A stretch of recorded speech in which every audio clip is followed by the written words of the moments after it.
Attempts to reconcile religion and science have been on the religious agenda for centuries, at least for those who did not insist on biblical and Quranic literalism with no room for allegory or metaphor.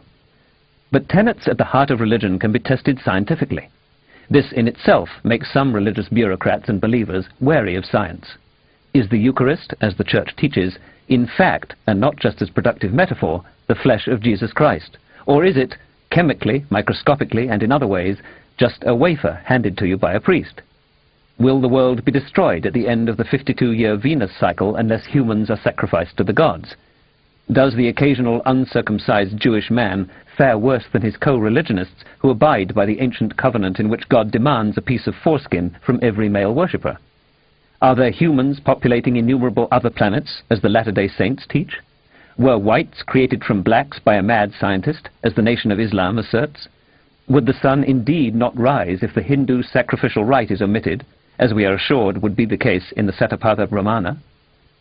Of course, many religions, devoted to reverence, awe, ethics, ritual, community, family, charity, and political and economic justice, are in no way challenged, but rather uplifted by the findings of science. There is no necessary conflict between science and religion. On one level, they share similar and consonant roles, and each needs the other. Open and vigorous debate, even the consecration of doubt, is a Christian tradition going back to John Milton's Areopagitica, 1644. Some of mainstream Christianity and Judaism embraces and even anticipated at least a portion of the humility, self-criticism, reasoned debate, and questioning of received wisdom that the best of science offers. But other sects, sometimes called conservative or fundamentalist, and today they seem to be in the ascendant, with the mainstream religions almost inaudible and invisible, have chosen to make a stand on matters subject to disproof, and thus have something to fear from science. The religious traditions are often so rich and multivariate that they offer ample opportunity for renewal and revision, again especially when their sacred books can be interpreted metaphorically and allegorically. There is thus a middle ground of confessing past errors, as the Roman Catholic Church did in its 1992 acknowledgement that Galileo was right after all, that the Earth does revolve around the Sun. 3 centuries late, but courageous and most welcome nonetheless. Modern Roman Catholicism has no quarrel with the Big Bang, with a universe 15 billion or so years old, with the first living things arising from pre-biological molecules, or with humans evolving from ape-like ancestors, although it has special opinions on ensoulment. Most mainstream Protestant and Jewish faiths take the same sturdy position. In theological discussion with religious leaders, I often ask what their response would be if a central tenet of their faith were disproved by science. When I put this question to the current 14th Dalai Lama, he unhesitatingly replied, as no conservative or fundamentalist religious leaders do. In such a case, he said, Tibetan Buddhism would have to change. Even, I asked, if it's a really central tenet, like, I searched for an example, reincarnation? Even then, he answered. However, he added with a twinkle, it's going to be hard to disprove reincarnation. Plainly, the Dalai Lama is right. Religious doctrine that is insulated from disproof has little reason to worry about the advance of science. The grand idea, common to many faiths, of a creator of the universe is one such doctrine, difficult alike to demonstrate or to dismiss. There are other doctrines, interests and concerns that also worry about what science will find out. Perhaps they suggest it's better not to know.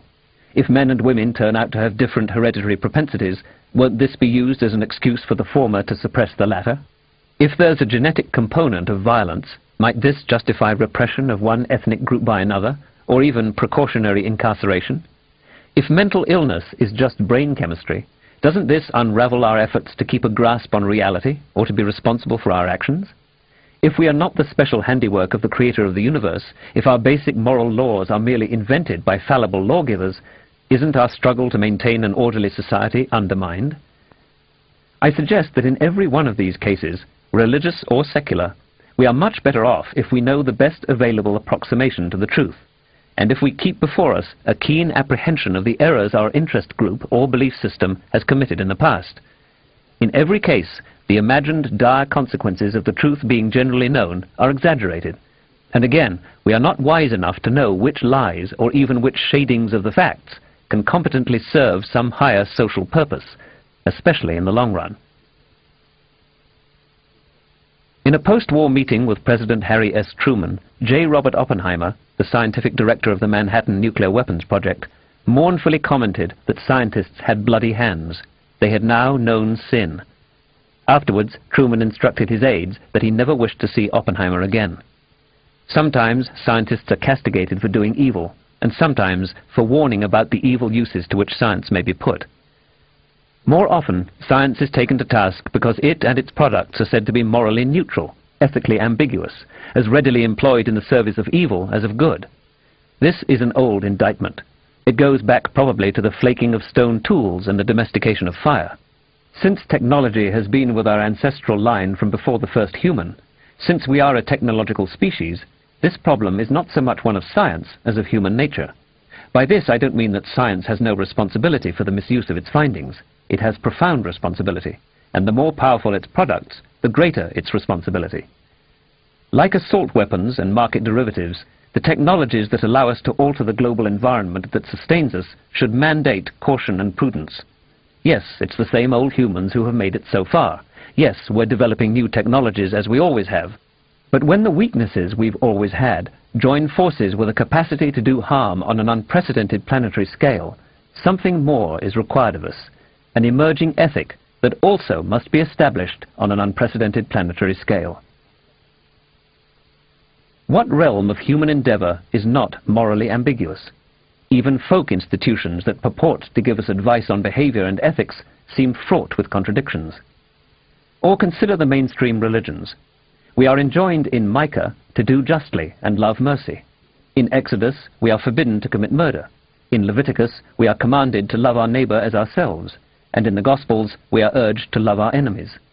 Yet think of the rivers of blood spilled by fervent followers of the books in which these well-meaning exhortations are embedded. Perhaps then it is not so much scientists as people who are morally ambiguous. It is the particular task of scientists, I believe, to alert the public to possible dangers, especially those emanating from science or foreseeable through the use of science. Such a mission is, you might say, prophetic. Clearly, the warnings need to be judicious and not more flamboyant than the dangers require. But if we must make errors, given the stakes, they should be on the side of safety.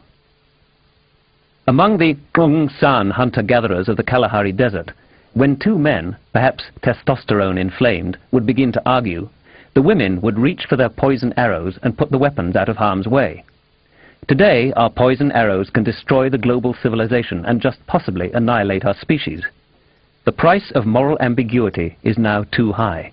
For this reason, and not because of its approach to knowledge, the ethical responsibility of scientists must also be high, extraordinarily high, unprecedentedly high.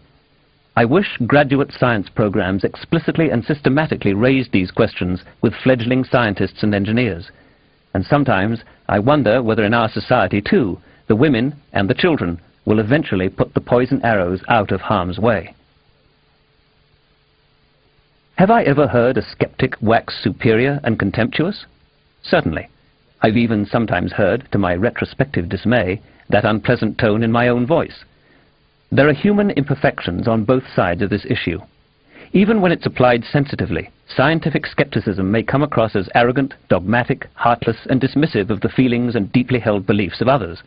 And, it must be said, some scientists and dedicated skeptics apply this tool as a blunt instrument, with little finesse. Sometimes it looks as if the skeptical conclusion came first, that contentions were dismissed before, not after, the evidence was examined. All of us cherish our beliefs. They are, to a degree, self-defining.